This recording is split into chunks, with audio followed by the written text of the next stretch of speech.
welcome back to another episode of Mammaw's Home Cooking. Today on the menu we're going to have beef stew.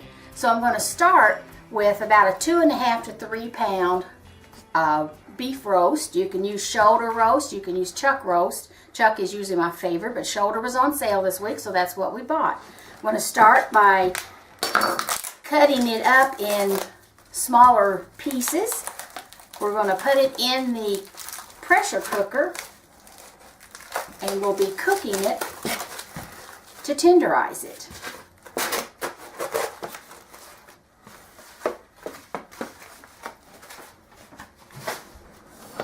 I just cut it first. I'll start with some strips and then I'll break those strips down into smaller pieces. I'm going to leave whatever fat that is on here just as it is. It'll give us some good broth while it's pressurizing.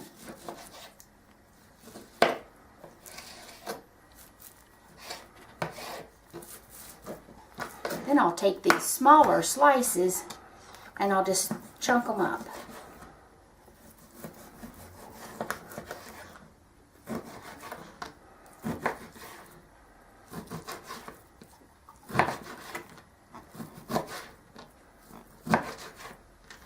These will all go here in my pressure cooker.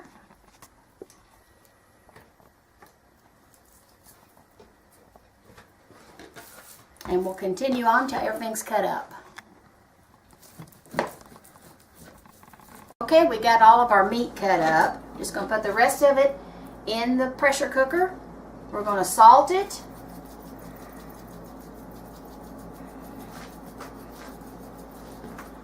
You can salt it more later if it needs it. I'm going to add like a cup to 2 cups of water. Not a whole lot, but you need some in there. That looks good. Maybe a 1.5 cups. Put our lid on.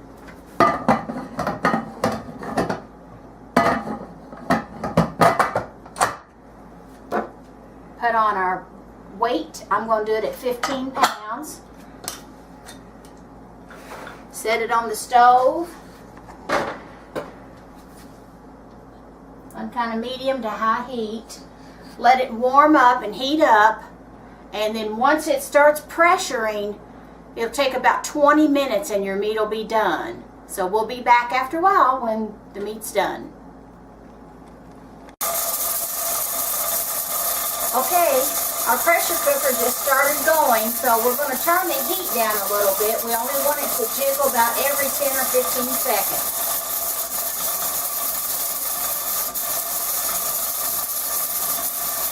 You don't want it going constantly like that. Okay, we'll let it cook for about 20 minutes.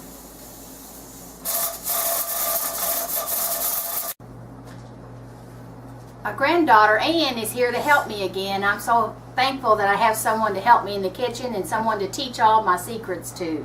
We're going to make cornbread for you, and this is real easy. We'll start using, put a chunk of butter in an iron skillet. An iron skillet is your secret to good cornbread. I'm going to put this in the oven. It's on 400 degrees. Melt this butter. Get this pan really hot before we put that batter in there. And Ann's going to make the cornbread. So she's heating that up, and I have taken 2 packages of cornbread mix and put them in this green bowl. And then we're going to take 2/3 cup of milk, pour it in your cornbread mix.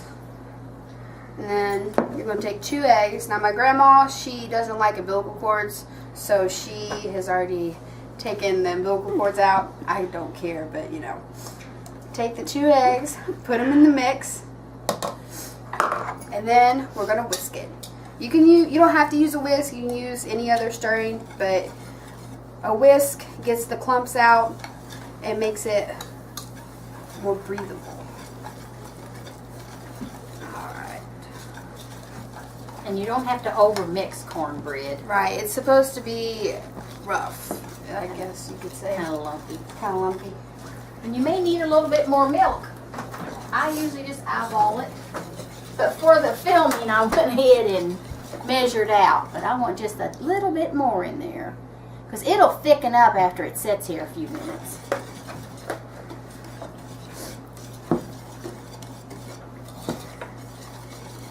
That's looking good, Ann.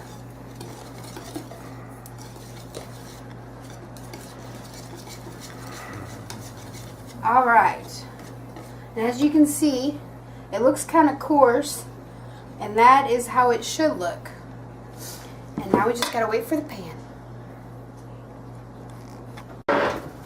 Okay, our butter's melted and our pan's nice and hot. Anne's going to pour the cornbread in and we're going to put it back in the oven.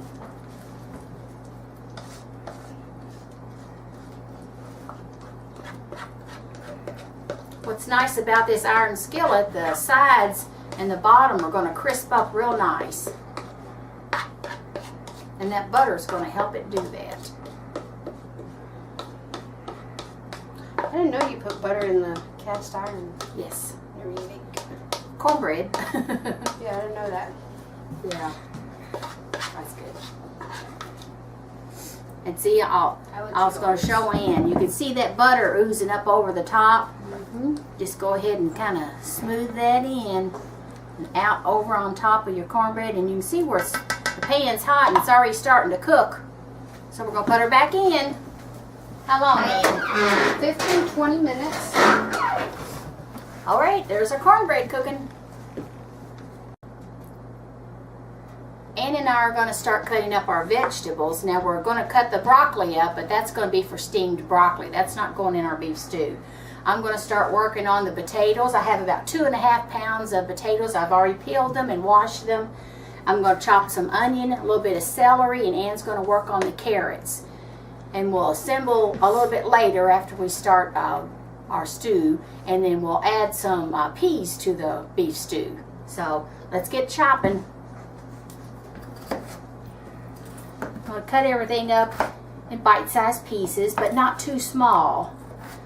You want a good size chunk.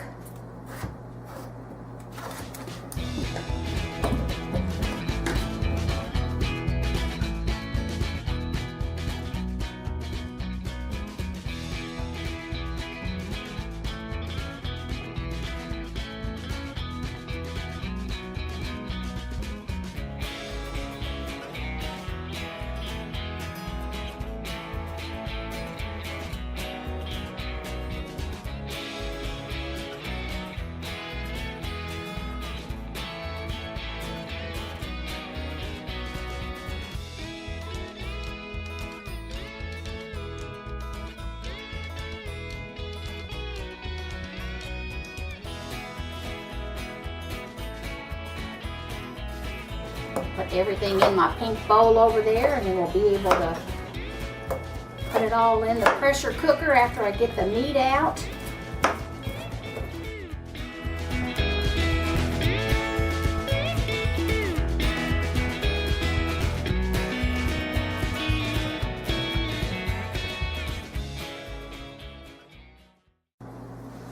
Okay, we just took our cornbread out of the oven, and as you can see, nice and golden brown on the edges and beautiful on the top. The butter helped it to brown, and it'll taste really good.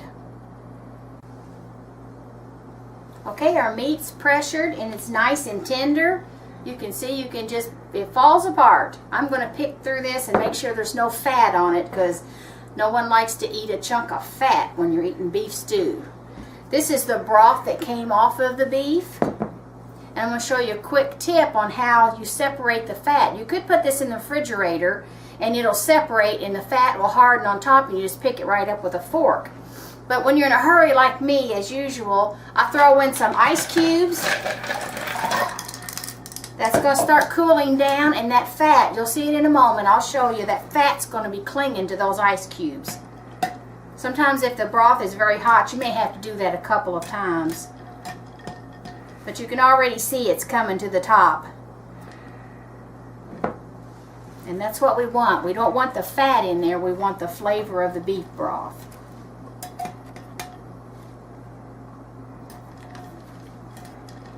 Can you see that? See that all in there?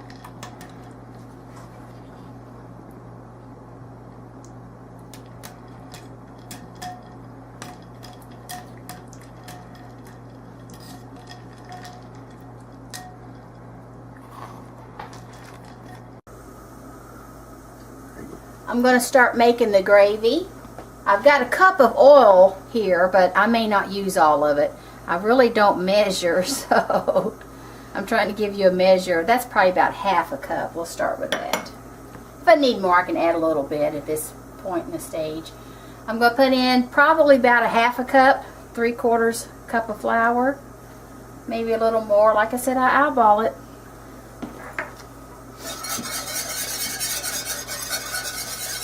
I'll mix that up with a whisk. I'm going to add more flour because it's too soupy. Maybe another 1/4 cup, half cup. You want it kind of the consistency of a thin batter. And we're almost where I want it to be. I'm going to add some salt. I'm salting it pretty good because this is going to make quite a bit of gravy. And for beef stew, you want your gravy, you want this here mixture, this roux, to brown. The browner it gets, the nuttier tasting it is. It's got a really wonderful flavor, and you do have to cook the flour taste out of the mixture right at first. You want to get it brown, but you don't want it too brown. You don't want to burn it. So we're going to let that just mix a little bit. Won't take but probably 2 or 3 minutes.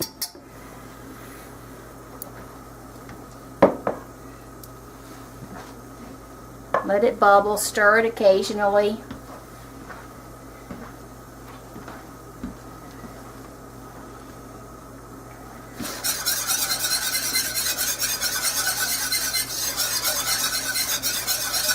And since I am eyeballing it, when I add the beef broth, I'm going to add probably half to 3/4 of my broth in the first time, and then I can always add more to thin it down if it's too thick. You can never thicken it back up if you put too much, but you can always thin it down.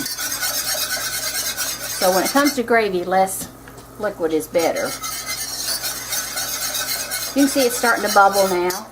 It's starting to get pretty hot. Just let it hang out and do its thing. It's developing the flavor.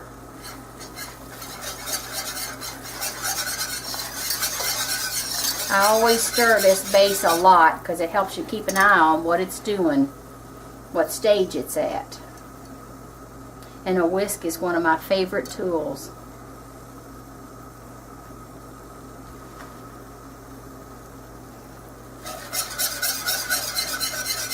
It's starting to turn a little bit, but it's not the dark color I want.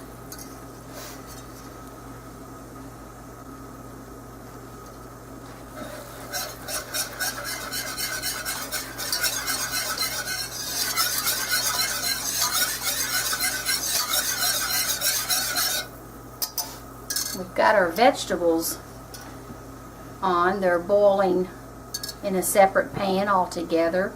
Cook them almost about 15 or 20 minutes once they start to boil. You don't want them too soft that they fall apart in your stew, but you want them done.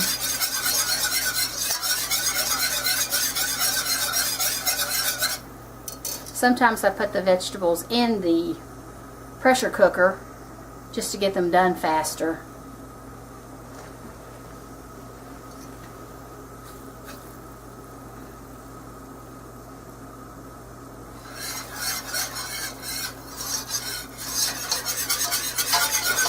It's developing. We're still not where we need to be.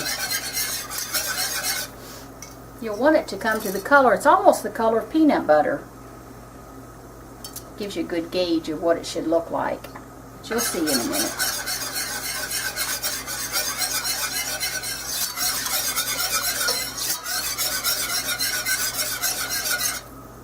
You can also smell it too. Of course, you don't have smell-o-vision, so but you can smell that flavor developing.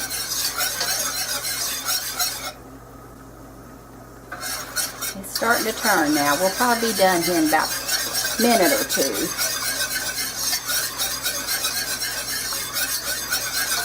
You can see it changing colors. Be careful when you add your liquid, because it could really sizzle and pop up on you. I've been making gravy a long time, so I know how to keep my distance.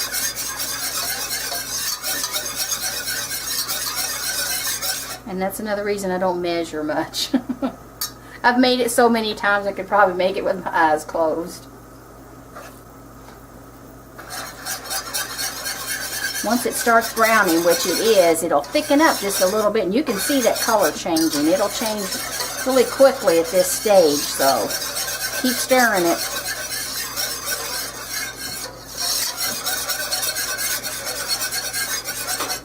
And always have a little bit. I've got a can of broth extra, just in case my broth from the stew meat isn't enough.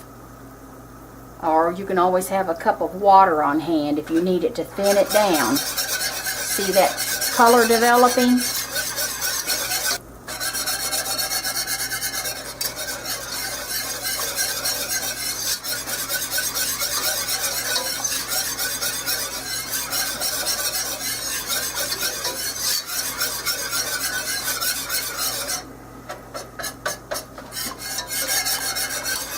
Alright, I think I'm going to add my liquid.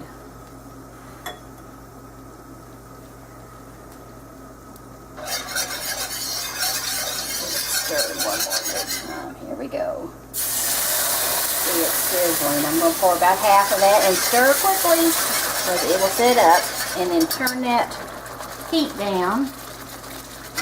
You see how thick it is, so I can add more. Just keep. And don't worry if it looks a little lumpy, this whisk will smooth everything out perfectly in just a moment. See how thick it is? You can go ahead and add more.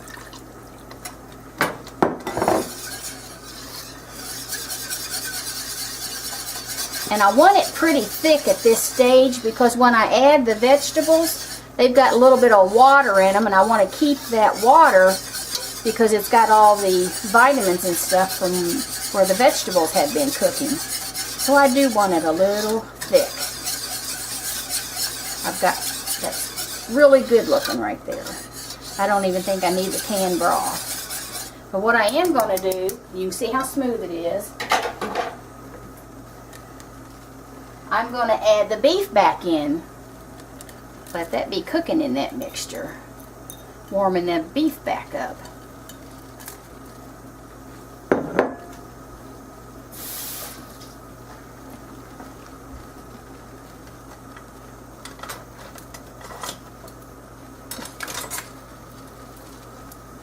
Stir that, and I've got that heat way low now. This is a good heavy 1810 stainless steel pan, and it'll keep this really nice and hot. But you see that color? That's what you want. That's the best flavor right there. That makes your beef stew. Okay, our vegetables are done. I'm going to add the beef and the gravy into the pot.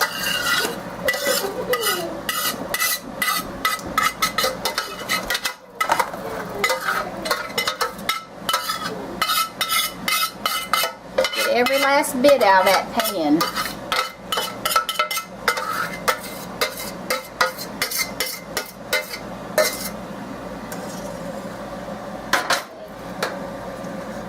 And then I'm going to stir that all together. Now I reserved some of that juice. I didn't want too much at first, but it does dry up a little bit as it starts to cool.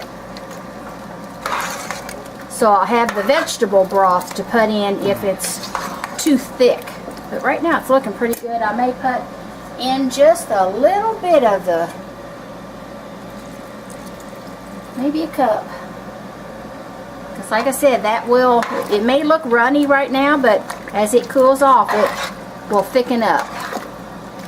And that is a pot of beef stew. Our broccoli back here is almost steamed, so we're almost ready to serve. Okay, I'm going to add about a cup of frozen peas. I love peas. You don't have to worry about them. That broth is so hot, they're going to cook in about 5 minutes. That gives it a, I'll put a little bit more because I like peas. It's up to you.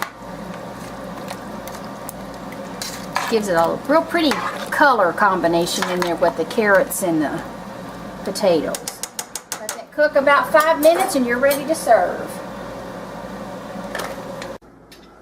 Okay, we're ready to eat another Sunday dinner, and joining us today is Bray. He's hungry too. He's been fussing at us to get the food on the table. And my mother-in-law, Mary, we're happy to have her back. She's been sick over the last few weeks, so we're happy to have her back with us. So we're going to eat